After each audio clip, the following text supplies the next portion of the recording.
D-Day, October 29, 1965. D-Day on one of the most remote and isolated segments of the entire United States. This steel building, now deserted, caps a slender shaft nearly half a mile deep. At the bottom is a nuclear device which in a few moments will detonate with a predicted yield of 80 kilotons. This is Project Longshot. The operation site is Amchitka Island, close to the western end of the Aleutian Island chain. More precisely, it is about 2,250 kilometers southwest of Anchorage, Alaska, and some 800 east of the Kamchatka Peninsula. After World War II, Amchitka was largely forgotten. 160 square miles of barren tundra, bearing the scars and decaying installations left by the thousands of American GIs who served here during the war years. Then, Longshot reawakened the island. Longshot was an important experiment in the Vela Uniform program, which the Advanced Research Projects Agency has directed for the Department of Defense. The objective of Vela Uniform is to increase the United States' capability to detect, identify, and locate underground nuclear detonations. The primary objective of Longshot was to investigate possible travel time anomalies associated with seismic events occurring in island arc structures. Such anomalies could seriously affect the accuracy of locations made by long-range seismic measurements. Another objective was to compare the seismic signatures of man-made versus natural events occurring in such complex geologic structures.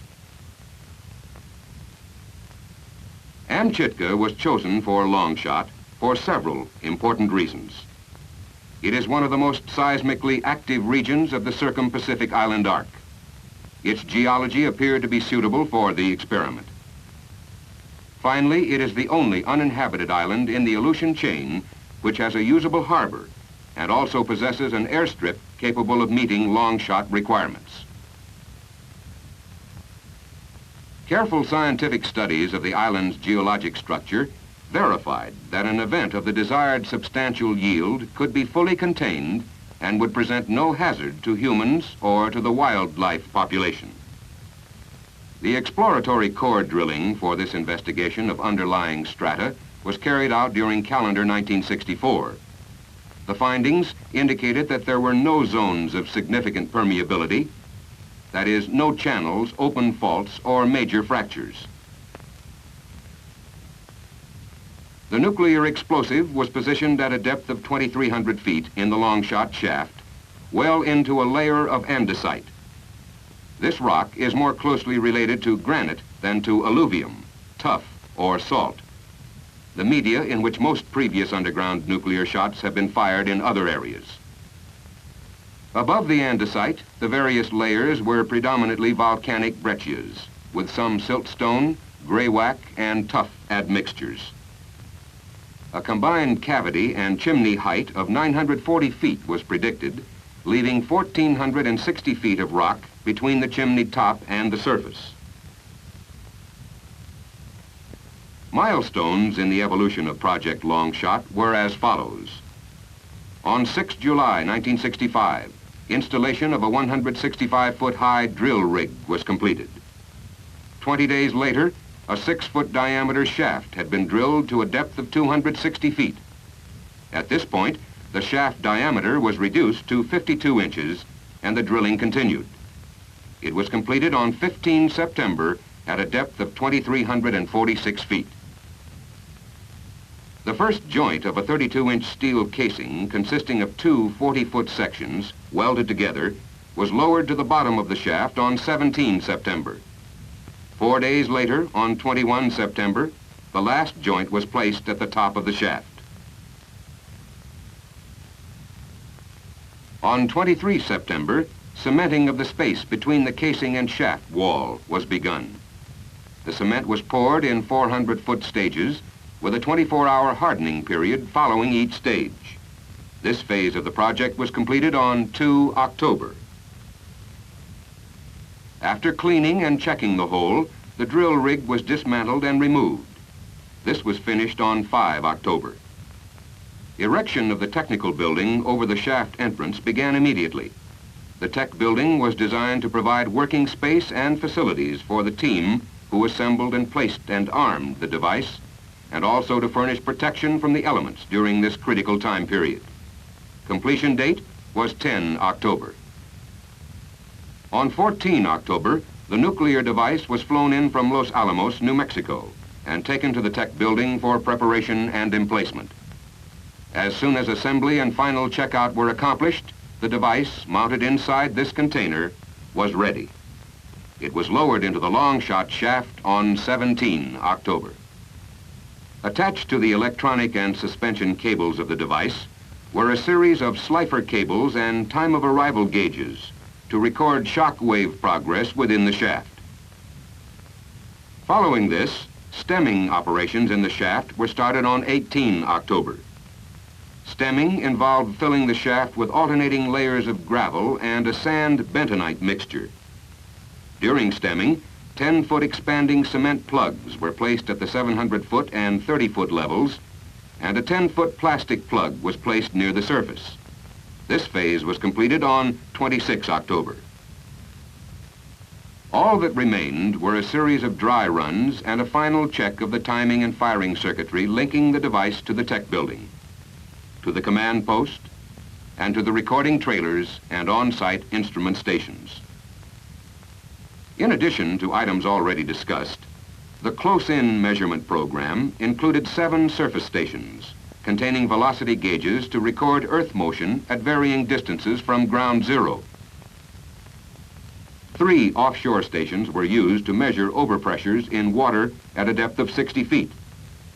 These underwater stations were composed of self-leveling velocity meters, pressure gauges sealed in canisters, and 4 ball crusher gauges attached to each of the canisters. All were mounted either on a 3,600-pound block of concrete used to anchor each station, or on the cable leading up to the marker buoy for each station. In June of 1965, 12 downhole stations containing vertical velocity gauges and accelerometers were placed in the shafts produced by the early exploratory drilling program. These gauges measured ground shock to determine the efficiency of explosive energy coupling to the earth. The major instrumentation effort on Longshot was embodied in the Long-Range Seismic Measurement Program. Participating in the program in Alaska were 3 major permanent seismograph stations and a number of temporary portable stations. In Canada, recordings were made by the Canadian Seismological Network and by temporary Vela uniform portable stations installed and operated by U.S. personnel. Southward in the United States, recordings were made by LASA, the Large Aperture Seismic Array in Montana, by the 5 Vela uniform observatories, by the U.S. Coast and Geodetic Survey stations of the Worldwide Network, and by Vela uniform portable stations and a number of university stations. In other portions of the globe, additional recordings were obtained by a majority of the worldwide standard seismograph network stations at favorable epicentral distances from the event, and by a number of other stations not affiliated with the network. This long-range measurement program was the heart of the Longshot project.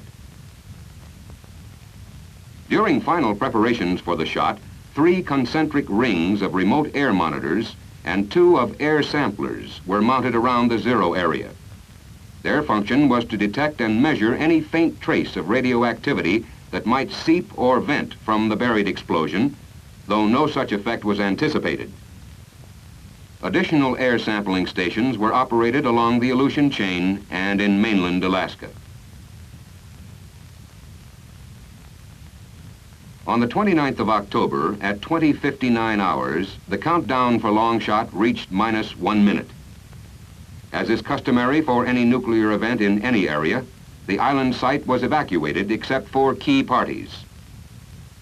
Among the aircraft airborne at shot time were H-21s, C-54s, and P-3s, orbiting to handle photography, surveillance, and other routine test requirements.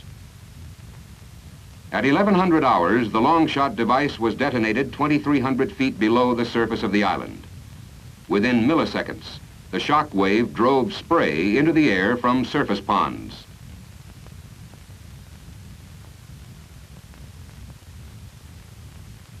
At Wairika, California, 4,464 kilometers from Amchitka, the first motion was recorded at 7 minutes and 37.9 seconds after zero time, which was at 2100 Zulu hours. The recording is here played back at twice the real-time speed. An average derived from body wave recordings at many stations gave a magnitude of 6.0 on the Richter scale for the Longshot event. On Amchitka, there were few visible indications of the power of the detonation.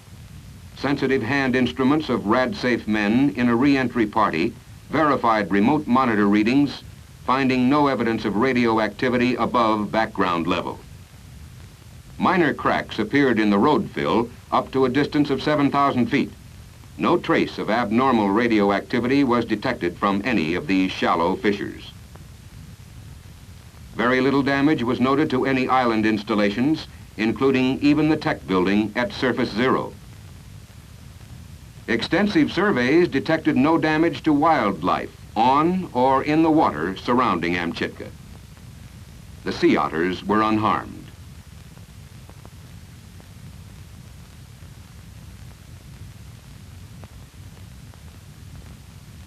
Close-in instrumentation functioned well.